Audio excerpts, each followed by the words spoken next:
Smo v Beogradu na Filozofski fakulteti. Prišli smo zato, da bi opravili pogovor z našo kolegico in prijateljico Dubravko Stojanović, ki je nedavno izdala knjigo, večkrat razprodano, z naslovom Prošlost dolazi. In pravzaprav smo padli, bi lahko rekli, sredi revolucije. Tam se dogaja skupščina, študenti so izjemno organizirani, protestirajo, nam so sicer dovolili snemanje. Pa prvo, Dubravka, pitanje, je li ovo što se ovdje događa prošlost ili budućnost?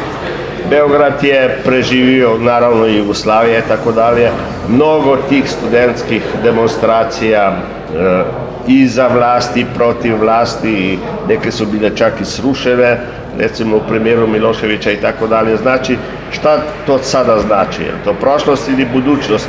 Uvijek se pričalo, to je neka anemična generacija, neoliberalna generacija koja samo gleda u telefone, ništa ne zna šta se događa osim onoga što tamo pročitaju. Da, pa ovo je stvarno ogromno iznenađenje i hvala ti na ovome što radite, jer zaista tačno, svi su stalno imaju kritični prema ovoj generaciji, oni ništa ne čitaju, oni ništa ne znaju, nemaju interesovanje za opšti interes, samo pojedinačni interes, samo telefon i tako dalje. I onda odjednom, opa, desilo se i sada smo mi svi koji ovde radimo impresionirani našim sopstvenim studentima koje sad otkrivamo kao vrlo zrele, pametne, angažovane, aktivne ljude. Impresionirani smo kako funkcioniše blokada, svaka učionica je zadužena za drugu stvar, imaju radne grupe za medije, radna grupa za komunikacije s drugim fakultetima, radna grupa za program, plenumi traju od 3 popodne do kasno uveče, direktna demokratija, sve se glasa, tako da smo mi odjednom povukli svu kritiku koju smo do sada izgovarali i eto, impresionirani smo našim studentima. E sad, šta je ovo? Da li je ovo budućnost? Ovo je jedina moguća budućnost, to je budućnost generacijska, ali i budućnost novih ideja, budućnost novih organizacija i pre svega onoga što je interes ovih vlasti da nas drži neprekidno u prošlosti i zato se ta moja knjiga i zove Prošlost dolazi, zato što je to tip vlasti koji stalno plaše ljude da prošlost tek treba da dođe, da mi tek treba da rešimo probleme od Kosovske bitke od 14. veka pa nadalje. Pa kad to rešimo, lako ćemo mi i demokratiju i bolnice i škole i puteve, to je sve jednostavno. Samo mi ova pitanja iz 14. veka da rešimo, dalje će sve samo. Srećom, ova generacija studenta je uzela budućnost u svoje ruke i mi se zaista nadamo da je ovo znak novog vremena. Pa da, mislim, ta generacija je kao i naša obrazovana, barem teoretski da tako kažemo, kroz udžbenike. I ti imaš zanimljivu teoriju da zapravo ti udžbenici nisu istorijski udžbenici, nego su to udžbenici koji su stvoreni kroz neku svijest o prošlosti, a to svijest kreira ideologija, državna ideologija i tako da u suštini zapravo ono što piše u udžbenicima, što je meni vrlo interesantno, je u suprotnosti sa tim što radi istorija kao recimo jedna nauka koja naravno sebe ispravlja, a ipak i proizlazi iz nekih naučnih postulata i tako dalje. Znači, kako je mogla ta generacija, recimo, da je uzrasla iz te udžbenike, odjednom te udžbenike odbaciti i razmišlja potpuno drugčije. Pa da, problem s tim udžbenicima čak nije samo ni to da država nameće određene koncepte ili određene interpretacije, nego je stvar još teža, bar u srpskim udžbenicima. Dakle, u njih je direktno ušlo nešto što bismo mogli fino da nazovemo javni diskurs, a u stvari se radi o načinima na koje se priča o istoriji u kafanama, u Beogradu na slavama, ili neke interpretacije koje je dala književnost, recimo Dobrica Ćosić ili Vuk Drašković, ako je Drugi svetski rat u pitanju.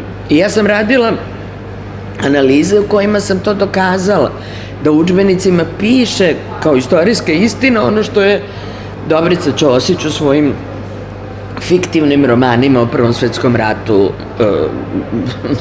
želeo da kaže, ili mnogi drugi pisci o Drugom svetskom ratu. Znači, to je suprotno rezultatima istorijske nauke, vrlo često. I u tom smislu udžbenici nisu deo istoriografije, što bi trebalo da budu, nego su deo javnog diskursa i povlađuju nekom većinskom stavu u društvu i interpretacijama. E sad, kako se ovo desilo, to je stvarno važno pitanje na kome ćemo sigurno mi u budućnosti raditi, ali evo, poslednjih dana mi se dosta sviđa jedna interpretacija po kojoj smo svi mi koji smo poslednjih 30 godina radili protiv nacionalizma, imali razne nevladine organizacije, projekte, konferencije, seminare i tako dalje. I vrlo se često pitali, pa zašto mi ovo radimo, evo 30 godina radimo i ništa nismo promenili, i ništa nismo uspeli. I ovo je neki dokaz, ja mislim i nadam se, da je to ipak sve uticalo na ove generacije. Jer šta se sad desilo? Sad se desilo taj tragični događaj da je pao deo te stanice železničke u Novom Sadu, ubijeno je 15 ljudi, tu je bilo dece, tu je bilo uglavnom mladih ljudi i to je odjednom bio okidač za studentsku pobudu, jer su oni rekli korupcija ubija. Nastrešnica je pala zbog korupcije i zato su ovi ljudi mrtvi. Ali ja želim da verujem da oni ne bi imali tako jasnu sliku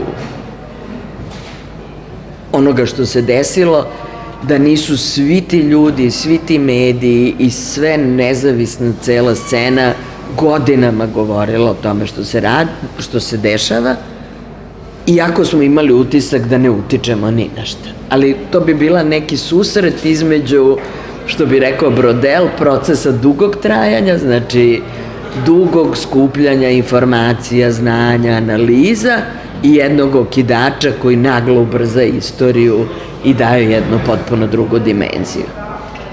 Znači, taj koncept neka imaginarnog društva koji temelji na narodu, na naciji kao nekoj homogenoj zajednici, što je trebao biti jedan temelj svega tog učenja istorije, sad je odjednom pao. I ljudi razmišljaju na neki drugčiji, ovi mladi ljudi razmišljaju na neki drugčiji način, iako ne znaju baš puno istorije ili ne znaju sve u istoriji, oni ipak shvaćaju da to nije taj svet kojeg su predstavljali tu.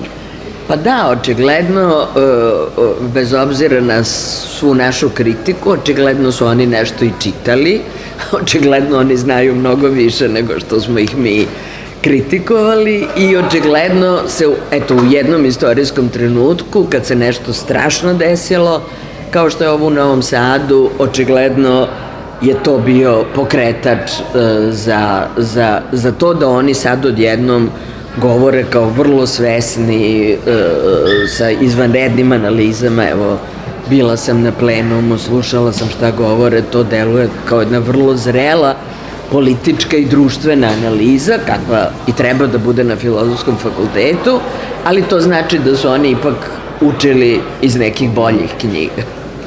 Dobro, mi znamo da recimo udžbeniki nisu baš u prvom planu kad mlad čovjek nekako stvara svoju istorijsku savjest. Da su tu mediji, da su tu ove socijalne mreže, da je tu porodica, ali ipak, mislim, to je nekako uvijek tako bilo. Šta ćemo sad sa udžbenicima? Pisat ćemo nove. Ili još bolje neka oni pišu nove.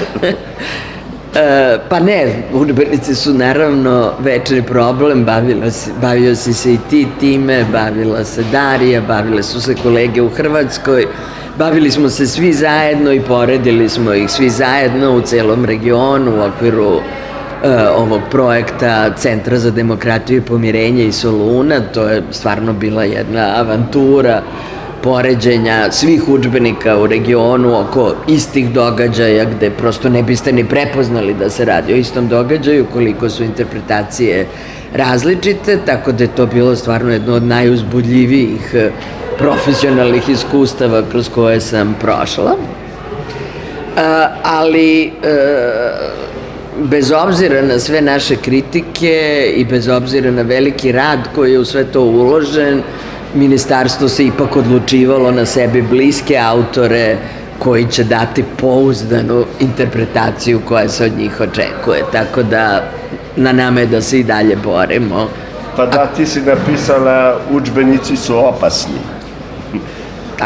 Tako je, udžbenici su opasni zato što oni imaju pečat države, da je to istina. Da li će đaci zapamtiti činjenice? Ne verujem, neće, zaboravit će ih, ali sigurna sam da će ono što će im ostati, to je određena slika o identitetu svoje nacije, određena slika o tome gde je naše mesto u svetu, kakvi su okolni narodi, dakle da je to jedan opasno mesto, opasna knjiga koja u stvari neprekidno obnavlja sve te stereotipe i sve te antagonizirajuće narative prema svima drugima i da je to pre svega jedna dogmatična slika koja zabranjuje kritičko mišljenje o prošlosti, upravo zato što ona prošlost predstavlja kao dogmu.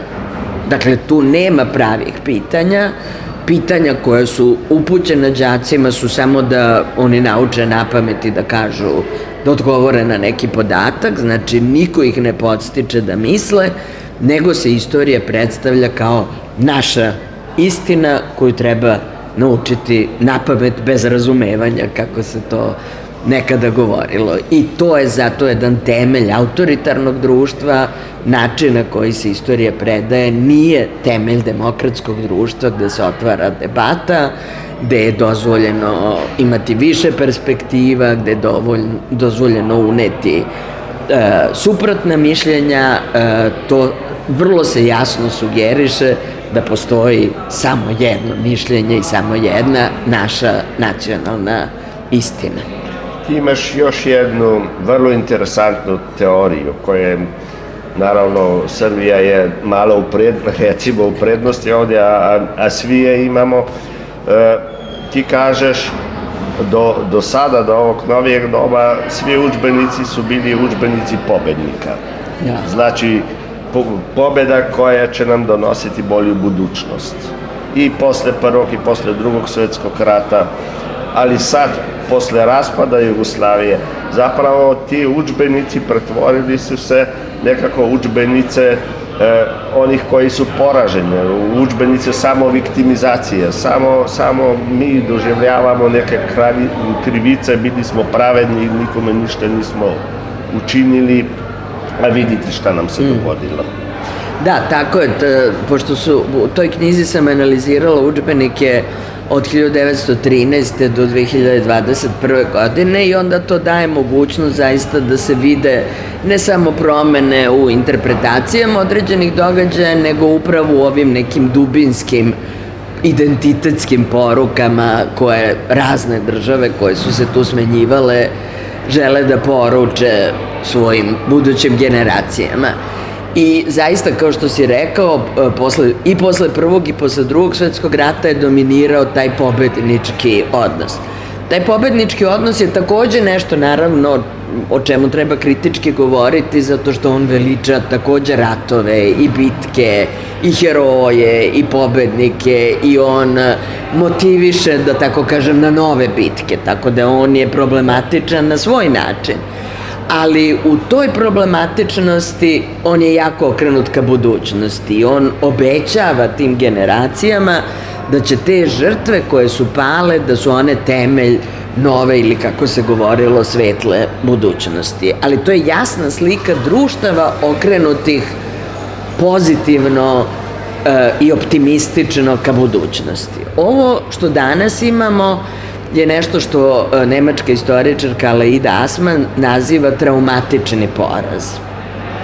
I to je u Srbiji krenulo već 80. godina, kroz književnost, kroz pozorište, kroz medije, kroz neke filmove, pa i kroz istoriografiju naravno, da se na prvo mesto stavljaju naše žrtve. Dakle, ne sad više heroji, već žrtve, ne pobede, nego porazi.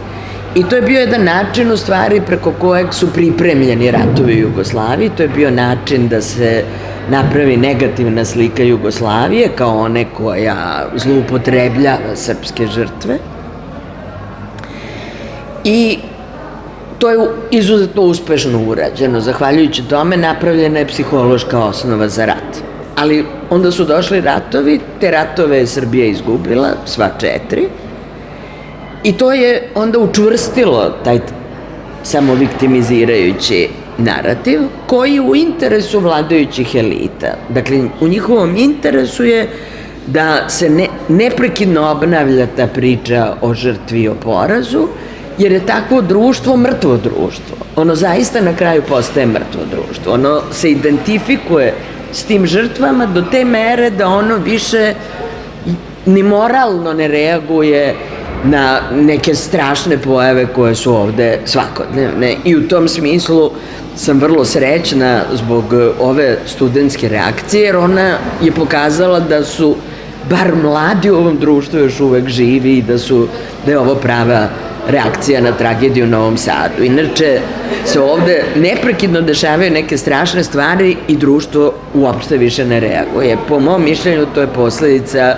te ideologije traumatičnog poraza i načina pričanja istorije kao jednog skupa poraza i žrtava sopstvene nacije, čime se onda nacija homogenizuje, onda vi ne dozvoljavate pluralnost nacije, vi onda ne smete postavite pitanje žrtava i oni vas tako drže u tom zaleđenom prošlom vremenu i ne dozvoljavaju vam u stvari ni da uđete u sadašnjost, a kamoli da imate koncept budućnosti.